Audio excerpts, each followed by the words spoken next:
This is the MINI Paceman, and I know what you're thinking, another Mini variant. Have a look at this one though. From the front, it's clearly a Mini. It looks just like the Countryman. But come around the side, you'll see that it only has 3 doors. MINI saying this is a sportier Countryman.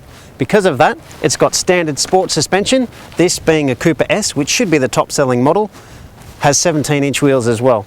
But have a look at the back where you can see what they've really done. Now the Paceman doesn't look like any Mini you've seen before, and that's deliberate so that you can tell the difference between this and a Countryman and this and a Mini hardtop coupe.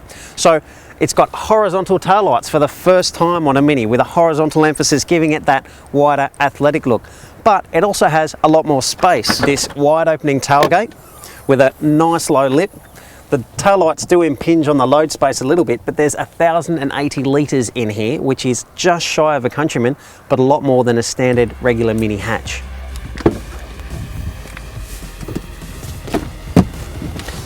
Now, because the Paceman is based on the Countryman's platform, it means it's over 4 metres long, which gives us more room in the back. Now, I'm 6 foot tall and I've just got enough room with this tapering roofline, and these seats are actually mounted lower than the front seats to also help with that overall room.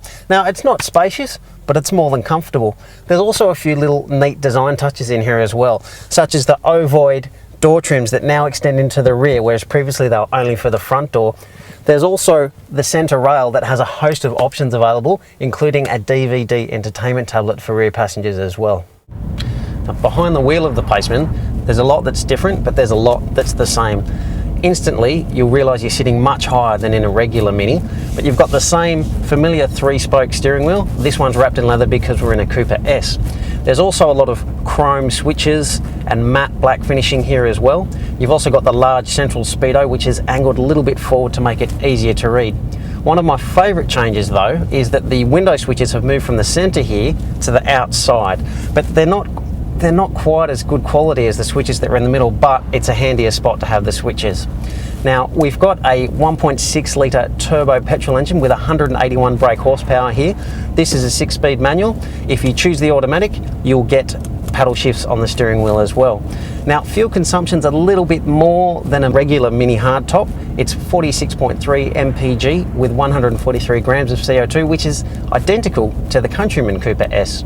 But you also get a comfortable ride that's a little bit better than a regular Mini because of the longer wheelbase. You also get the fun steering and really good brakes and sharp throttle response from that engine. It's a great little engine, and it still has the character and flavour of the regular Mini. So, does the Paceman work? Well, like the Countryman, you can have it in 2 or all-wheel drive, and like the Mini, there's loads of character behind the wheel and it's loads of fun to drive. There's also more space. So, more space than a regular Mini, more fun than a regular Countryman. It certainly will bring people into the Mini showrooms like they've hoped.